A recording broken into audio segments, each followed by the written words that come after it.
I am very excited. We will be talking about The Kissing Booth 2. I've been waiting. I had the little reminder set on my Netflix, but that's because I find them entertaining, okay? I don't hate the first one. It is questionable.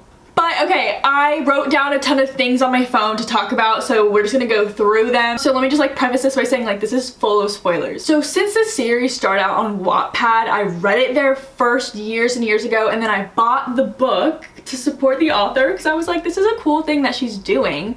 And so I guess I see the series through like rose-colored glasses, whatever the saying is, because I remember loving it when I was 12. Like, I remember that. So first, let's talk about how the first Kissing Booth movie came out on Netflix May of 2018. When it first came out, the feedback like wasn't that bad. People, for the most part, people enjoyed it for what it was. But then 3 months later, August of 2018, To All the Boys I Loved Before dropped on Netflix. And once that movie came out, I remember seeing a ton of discourse on Twitter just pitting the two movies against each other and comparing them, and obviously just being like, To All the Boys is so much better than The Kissing Booth. The Kissing Booth is trash, it's cringe, all this stuff. I enjoyed The Kissing Booth when it first came out, and I also enjoyed To All the Boys I Loved Before. To All the Boys I Loved Before is one of my favorite movies now. Like, I've watched it more than once, and that is something I don't normally do. That says something. So I liked each movie respectively, and I never compared them because I understood they both were just two completely different movies. But I think what happened was these two movies came out within 3 months of each other the same year, and they were like the first YA, like rom-com type Netflix movies to drop, and therefore they got pitted against each other because they were like the first two. They were like, and they were like the first two of that genre on Netflix. And now we have a ton, but then it was just those two really that got like really popular. Okay, but now both movies have had sequels, and so we are going to be talking about the sequel to The Kissing Booth, The Kissing Booth 2, which is based on the sequel to the book called Going the Distance. Okay, let me just start off by saying all four of the conflicts throughout this entire movie could have been solved by a simple conversation. I found myself like screaming at the TV, being like, just talk, just say things, tell him, tell them what you are thinking. Let's start with the conflict between Lee and Rachel. Okay, so the conflict between Lee and Rachel was that Rachel kept asking Lee to have a conversation with Elle because she felt that they were spending too much time together. They were neglecting Rachel, and Rachel felt like a third wheel, and it was true. Like, it literally was true. Lee was being a terrible boyfriend throughout the whole entire thing. And I kept being like, Rachel, break up with him, break up with him. I was like, I want to see Lee cry. I want to see you, like, break up with him. Oh shit, Rachel. What? No. I was supposed to hang out with Rachel tonight. I have to leave right now. Okay. Yeah, go. Bye. I'm so sorry. I was practicing with Elle. Look, Lee, I know that Elle is your best friend, but this has got to stop. You got to say something to her. I know, and I'm sorry, but please don't blame her for this, okay? I'm the one who forgot. She's lonely. I can't just tell her that we don't want her hanging out with us. But you can leave me standing at the movie theater for 45 minutes just fine. If you can't make your best friend understand that this relationship is important, then I don't think we have a relationship. Rachel, I can't just tell her. Figure out your priorities, Lee. If I'm one of them, then go and tell Elle that I am. She asked him like multiple times, please, to have this conversation with Elle, and he kept being like, I got it, I'll take care of it, I got it. But he never had the conversation, and he let his girlfriend, he let her yell at Elle twice, like a outburst in front of people, embarrassing herself. He let her yell at Elle twice about the problem, and Lee still didn't explain and like confront them and be like, I have needed to tell you something. He just let her do that twice. Once in front of everyone at the school dance. You just couldn't do as you were asked, could you? What? Rachel, I'm sorry, Rachel, I don't really know what you're talking about. Did I? My God, Elle, with you around, I literally can't spend a moment alone with my own boyfriend. Rachel, I had no idea you were feeling this way. I would stand there and say that when we both know it's a lie. What happened? And then again during Thanksgiving dinner. So you're just gonna pretend that Lee never told you that we needed space from you constantly hanging around us? What? Lee, you never said. Yes, he did. Lee, tell her. I tried to, but I'm just like, you know she's upset. Like, you know your girlfriend's upset about this. Don't you want, like, you're supposed to, like, make sure she's happy. Like, it's your fault. Like, that really irked me. That really, really, really bothered me. I can't think about it too much because it makes me mad. But yeah, I wanted her to break with him so bad. Oh yeah, and I was so glad when she finally did. she's my best friend. You lied to me. And you let me say all of those horrible things to her.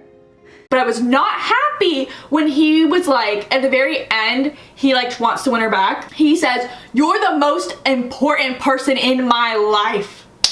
That is not even remotely believable. He treated her, how he treated her the whole entire movie, just nowhere does it say you're the most important person in my life. Yeah, when I like stood you up and forgot about our date, you were just, it was just so important to me. When I forgot to tell you that we changed our Halloween costumes. Also, and I didn't ride with you. That means you're the most important person in my life. I don't get it. Basically, Lee was acting pretty spineless throughout this movie. And I don't hate Lee, but this made him like, I'm like, whoa. Like, you can't even, your girlfriend is so mature and being like, can you please, like, I'm telling you what's bothering me, can you please have this conversation? And he like, won't.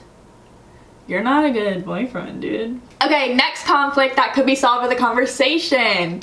The conflict between Noah and Elle could have been solved with a conversation, but no. She kept texting him, "Take care." When I saw her send that, who says that? When he's like, "I miss you so much," and she's like, "Take care." Some parts of this movie remind me that it's a comedy. Parts that aren't supposed to be funny are very funny to me, and that's one of the moments where I was like, "Ooh, this is not real. Like, this can't be real." She also packs up her stuff and immediately gets on a plane after she finds this earring under Noah's bed, and then she goes through Noah's phone. And he comes out of the shower, like comes out of the bathroom, and he's like, "What's wrong?" And she doesn't say anything at first. She's just like packing her stuff, and he's like, "What is wrong?" She was like, "Check your phone." And then she just leaves and goes home directly on an airplane, leaves. That's the end. Okay, so she leaves in the middle of a visit to her long distance boyfriend that she hasn't seen in months, and she just picks up and leaves like that. I think that was the first like red flag about Elle. Like, you won't even confront him about this, and he's right here and it's right now, and it's like, just like have a conversation. Also, the conversation between Marco and Elle needed to be solved with the conversation. Like, I feel so bad for Marco. Okay, listen, that boy spent every waking moment practicing with Elle for a competition that Elle asked him to help her with. Then she makes him a homewrecker, and she won't even talk to the poor guy who is now in love with her. Also, I don't think she even split the prize money with him. He did all of this training 24/7 for weeks for free, and they won. And then so she wins. She takes the $50,000. She leaves. She kisses him. They win. She takes the $50,000. She leaves. Never doesn't talk to him again. He has to confront her. This poor dude. Like, and he also was helping them with the kissing booth too. So like, he was just like, he was really giving out charity. Like, he was just doing charity work for them. What the heck? And lastly, the conflict with Lee and Elle, where he was mad at her for applying to Harvard. It was just like completely thrown into the mix. It was like a very empty conflict. It just really didn't. Compared to the other three, why did that need to be in there? But alas, it could have been fixed with what? A conversation. So now that we got the conflicts out of the way, Marco is the new kid at their school. We don't know anything about him except he's a new kid. I don't even think we know what grade he's in. We just have to assume he's a senior. I don't even think we know where he moved from. Maybe. Don't quote me on that. We get introduced to Marco because Elle is shown a picture of him, and she throws her book bag to the side, which activates the school's intercom speaker, and she starts gushing over how hot he is without realizing the whole school can hear her. This scene goes on for an absurdly long amount of time. You can't be that hot. Whoa, sweet mercy. Jeez, hello. Maybe he's also the dessert too. Am I looking at a tray of ice cubes or a six-pack? Not really a butt person. Like, now I understand people who are. I don't know whether to lick it, smack it, bite it. What is his name again?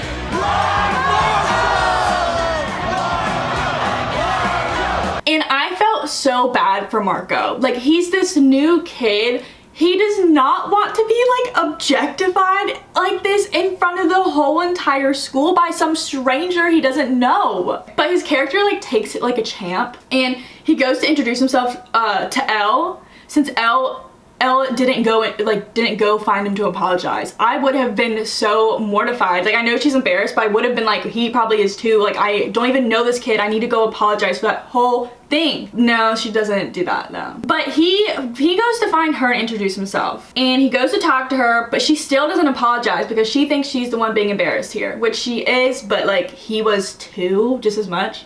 She actually even mentioned sarcastically that maybe she should apologize to him since he's probably embarrassed. But she doesn't actually like mean that. It was like sarcastic. So after that fiasco, they have their like senior field day. And Marco and Elle are like flirting the whole entire time. And she like never once mentions she has a boyfriend. She never mentions to him that she has a boyfriend. And so she just like lets him flirt with her this whole time. Good luck, Captain Evans. We're fine. We're good. Set. Oh, she's on time. What? Oh, thanks. Go!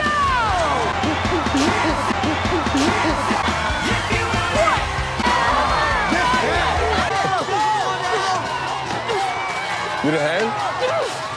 Hell no. Have you it? See you at the finish line. So once Elle asks Marco to be in this dance competition with her, they're spending so much time together and they're like hanging out like a ton, like doing different things other than just practicing for dance. So for me, like, I don't understand why she's so upset about Noah hanging out with Chloe when she's doing the same thing with Marco. Like, Marco is her Chloe in this situation. So that was a little hypocritical. Also, Noah wants Elle to apply to Harvard. And I just want to say, Noah and Lee, we've seen your house. We get it. You can apply to Harvard. Not everyone can apply to Harvard. Also, Elle needs this competition money to get her to go to school. $50,000 could get her a full like ride at a smaller school. It could not cover the cost of like 1 year at Harvard. So I'm like, I understand he wants her to go, but like, you can't just be like asking people like, yeah, apply to Harvard, come here. Put yourself in debt because I miss you. Take out a student loan. Like, dude, read the room. Elle is like snooping through Noah's Instagram and Chloe's Instagram. And I'm like, girl, check the tagged photos. Like, that's where the juicy information, the juicy stuff is, not their public profile. Check the tagged. Okay, when Elle finds the earring, she takes it home with her, which I didn't realize she did that. She found it, she brings it home with her. And not only that, she whips it out at Thanksgiving dinner. What? Like, she literally just like whipped it out at Thanksgiving dinner. Oh yeah, oh my God, I am super duper thankful that I found Chloe's earring. Girl, what? You just kept that in your pocket the whole time, just waiting? Just like, wait, what? What?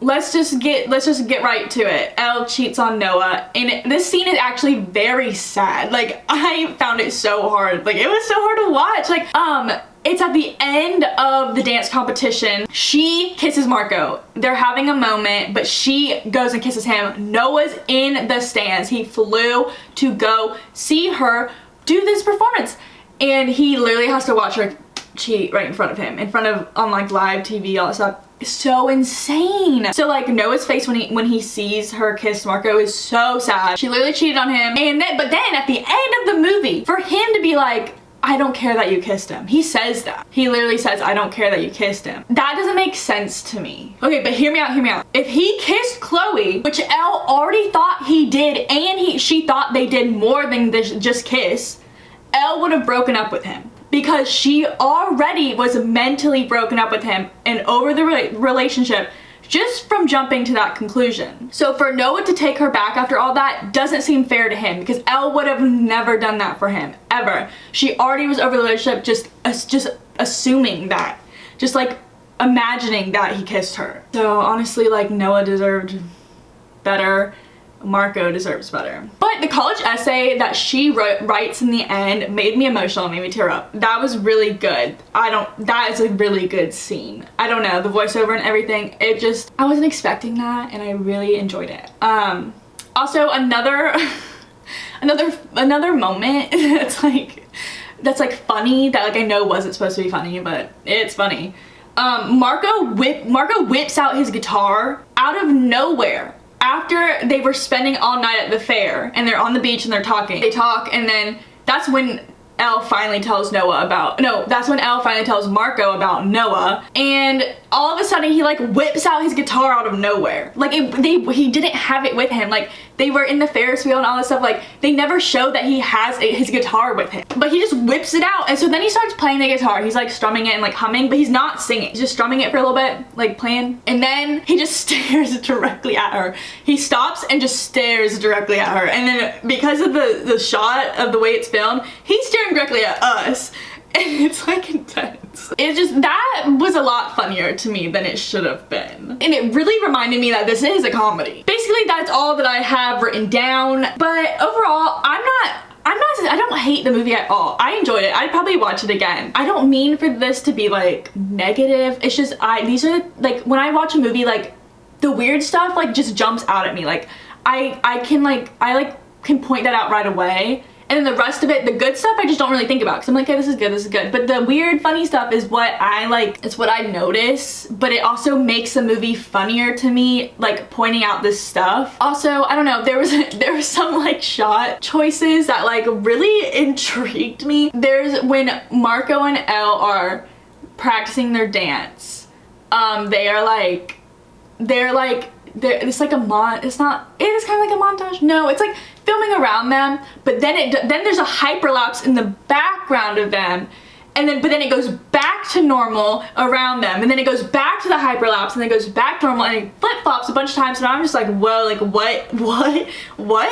It was just like an interesting choice. It also goes to like where they're like green screened and there's like faces behind them. There's like Elle's like memories, I guess, I don't know, behind them too. So it's like a green screen, then it's a hyperlapse, and it's normal, and it's all like moving around them.